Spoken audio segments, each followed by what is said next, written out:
Hello guys, जय Jagannath. Welcome to our mini blog. तो यही नुआ वर्ष रे आमे बाहरी जाइतिलु माँ मौरी कालिया मंदिर दर्शन करने पाई नियर बरहमपुर सिटी, जोड़ा कि full of surrounded by nature.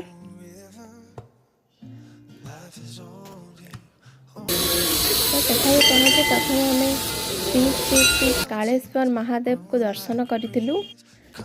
बहुत सुंदर भाव दर्शन है आम बेढ़ा परिक्रमा बाहर देखु ये कार्तिकेय मूर्ति।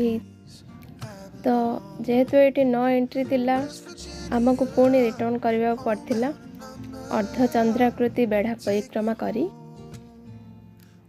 देखो ये केते बड़ पहाड़टे मंदिर को लगिकी प्राकृतिक परिवेश रे ए मंदिर घेरी रही केवल पहाड़ पर्वत आ गछ।